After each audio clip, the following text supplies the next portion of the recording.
Hello, frame அங்க இருக்காரா? இல்லங்க, அவனை எம்டி வேலையை விட்டு தூக்கிட்டாரு. இன்னமேல இங்க போன் பண்ணாதீங்க. அவர்கிட்ட பேசுறதுக்கு வேற என்ன வழி இருக்கு சார்? அவ்வளவுதே. அண்ணா சொல்லுங்க, நான் வேற என்ன வழி இருக்குண்ணா? அண்ணா அண்ணா சொல்லுங்க அண்ணா, ப்ளீஸ். ஹலோ அண்ணா, அண்ணா சே, பிரேம் பே எப்படி பண்ணி தொலைறானே. அண்ணா சொல்லுங்கண்ணா. பாவ விவரம் தெரியாத பிள்ளைய இப்படி நம்ப வச்சு கழுத்த இருக்கிறானே.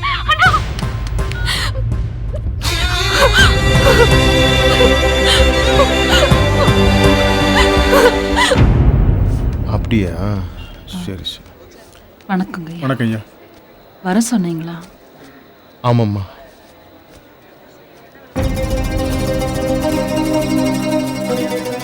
வருத்தப்படாதீங்கம்மா. செல்வாவை எழுதுறது நீங்க மட்டும் இல்லம்மா, நாங்களும் தான்.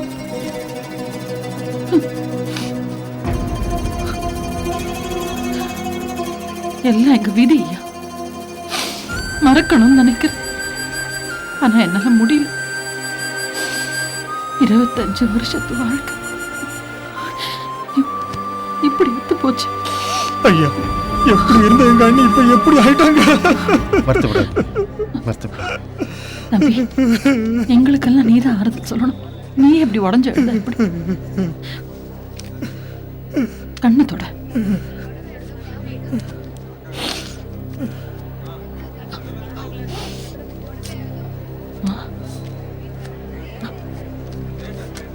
இதுல 5 லட்சம் ரூபாய் இருக்குமா? ஐயோ ஐயோ, இதெல்லாம் வேணாங்க ஐயா. மா, உங்க பொண்ணோட திருமண செலவுக்குமா, எதிர்கால செலவுக்குலாம் என்ன பண்ண போறீங்க? ப்ளீஸ் வாங்கிக்கங்கம்மா, வாங்கிக்கங்கம்மா, ப்ளீஸ் வாங்கிக்கங்க. ரொம்ப நன்றிங்க ஐயா. அதெல்லாம் வேணும். உங்களுக்கு எப்ப எந்த உதவி தேவைனாலும் கந்தசாமிகிட்ட சொல்லி அனுப்புங்க, நாங்க செய்யறோம். ஓகே, வரேங்க ஐயா. நன்றி. போயிட்டு வாங்க நீ.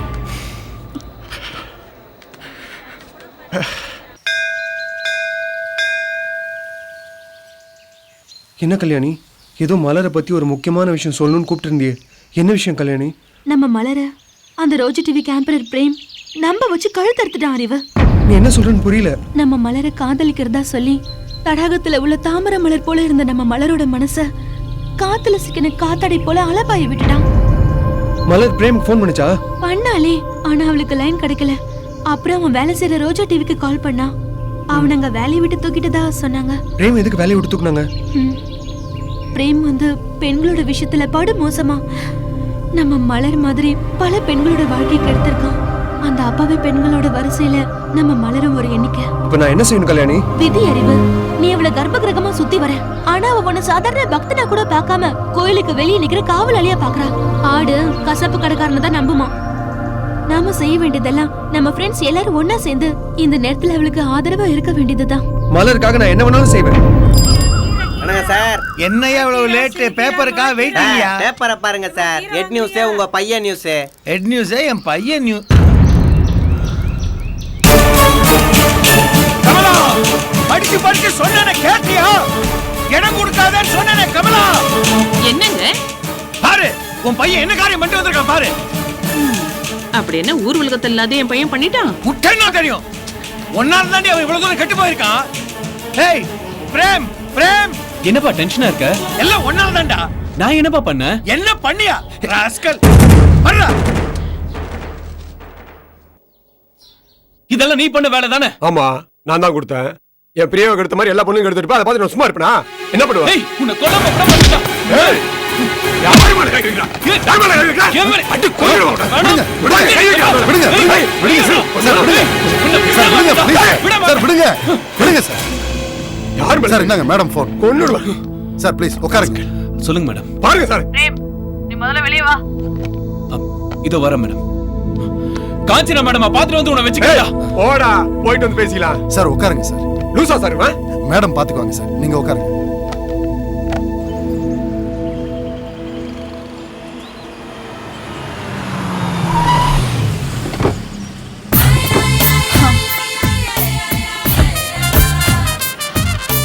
Come on, yeah. Hi.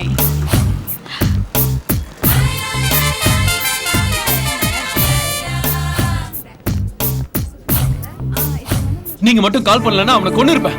அவ்வளவு ஆத்திரம். பேப்பரை பாத்தீங்களா? பார்த்தேன். அதுக்கப்புறம் நீ எங்க வருவேன்னு எனக்கு தெரியும். அதான் ஜிம் மேனேஜருக்கு ஃபோன் பண்ணி பிரேம் ரஞ்சித்தை அடிக்க வர்றான்னு சொல்லிட்டேன். மேடம், மனசுக்கு ரொம்ப கஷ்டமா இருக்கு.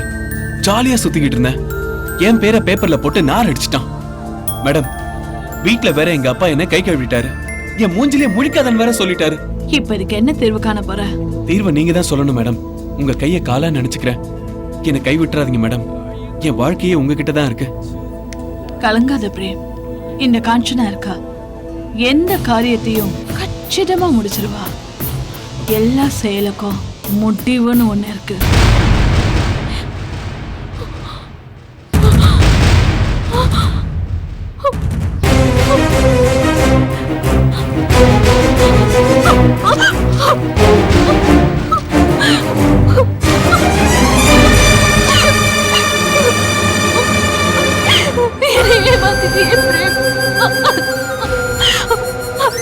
அந்த ரீத்துவ கல்யாணம் செஞ்சுக்கிறதுக்காக நீ என்ன ஏமாத்திட்டியே. நேற்று நம்பினதுக்கு எனக்கு கிடைச்ச தண்டனையா?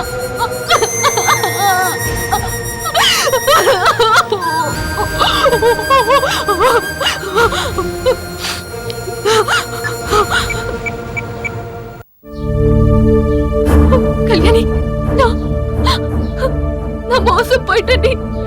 சரி சரி, நீ மனசு போட்டு குழம்பிக்காத. நீ வீட்ல இரு, நான் வந்துட்டு இருக்கேன்.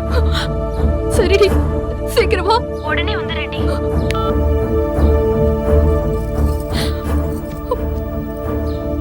பிரேமனை கை விட்டுட்டாருடி.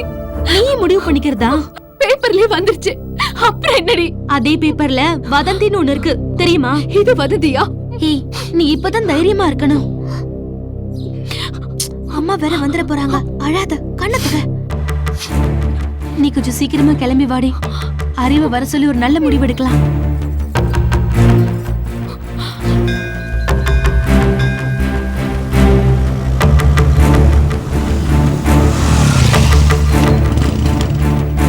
சாரி கல்யாணி, ரொம்ப நேரமா காத்துட்டு இருக்கீங்களா? வர சொன்னீங்களே, விஷயத்த சொல்லுங்க. பாப்புலர்னு தெரிஞ்சா இப்ப அவன் இவளை பார்க்காம கூட போயிட்டான். நம்ம ஊர்லயே ஒன்னைய விரும்புற ஒரு பையனை கல்யாணம் பண்ணிக்கோ நான் சொன்னேன். கேட்டாளா இவ? புகழ் இவ கண்ணை மறைச்சிருச்சு.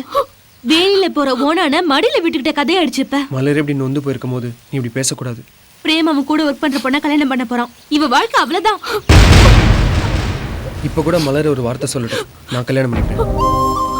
நான் பிரேம் அளவுக்கு பர்சனாலிட்டியா இல்லைனாலும் மலரை நான் உண்மையா நேசிக்கிறேன். அறிவு மாதிரி ஒரு நல்லவனை நீ பார்க்கவே முடியாது. உன் முடிவை மாத்திக்க பாரு. மலர், நீ பிரேம மறந்துட்டு உன் வாழ்க்கையை மாத்திக்கோடி.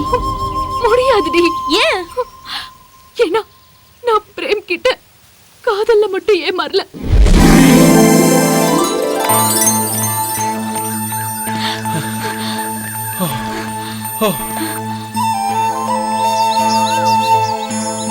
Wow!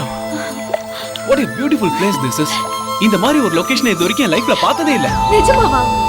என்ன நிஜமாவா? ஒரு விஷயம் சொல்லட்டுமா? நான் இங்க ஷூட்டிங்காக வரல. உன்னை பார்க்கணும்னு தான் வந்தேன். என்ன சொல்றீங்க? என்னால நம்பவே முடியல. நீ என்ன நம்பலல? சத்தியமா சொல்றேன், எனக்கு நீச்சலே தெரியாது. உனக்காக நான் இப்ப என்ன விடு. நீ நம்பலல? நான் என்ன பண்றீங்க பிரேம்? என் மேல உங்களுக்கு அவ்வளவு அன்பா பிரேம்? நான் சென்னையில பிறந்து வளர்ந்தவன். ஆனா உன்ன மாதிரி மண் வாசனை உள்ள பொண்ணை மணக்கணுங்கிறது தான் என்னோட ஆசை. அந்த பெண்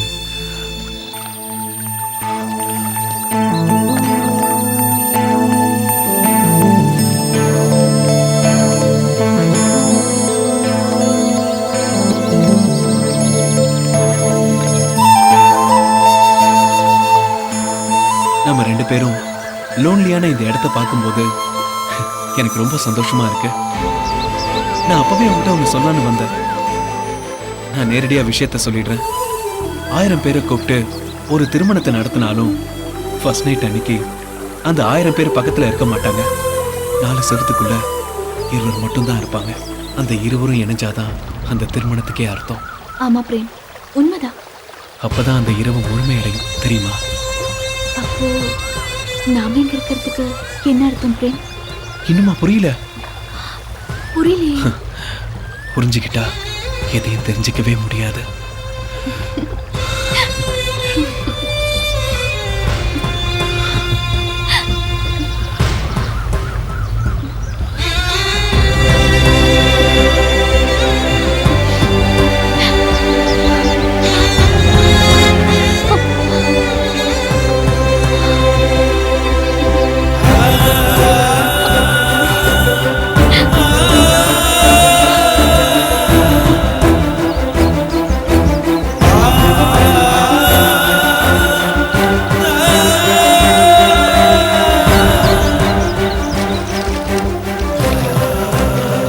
ஏய் என்ன மலர், ஏன் டல்லா இருக்க? நான் என்னையே உங்ககிட்ட கொடுத்துட்டு இனிமே கொடுக்கறதுக்கு என்கிட்ட எதுவுமே இல்ல. நான் என்னை எழுந்ததுக்கு சாட்சி இந்த காவிரி தாய் மட்டும்தான். என்னை கைவிட்டுறாது பிரேம். ஏய், இந்த காவிரி தாய் மேல சத்தியமா உன்னை கைவிட மாட்டேன். அடுத்த முறை நான் வரதே உன்னை கல்யாணம் பண்ணிக்கதான். இது சத்தியம். நான் கிளம்புறேன் மலர். ஏய் ஏன் சோகமா இருக்க? நான் எழுந்தவன், நீ வாழ்ந்தவன். ஆடுகளத்துல எப்பவும் சேவலுக்கு தான் மரியாதை, வெட்ட கோழிக்கு இல்ல. பிரேம், நான் திரும்பவும் கேக்குறேன், என்னை கைவிட்டுறாத பிரேம். கவலைப்படாத மலர், எங்க அப்பா அம்மாவை கூட்டிட்டு வந்து இந்த மாசமே நிச்சயதார்த்தம் வச்சுக்கலாம். அடுத்த மாசம் கல்யாணம். Don't worry. நீ வர வரைக்கும் நான் காத்துட்டு இருப்பேன். Of course. அடாத. I'll be back. Bye. கவலைப்படாம இரு. நான் வரேன். Bye. டாடா. Bye.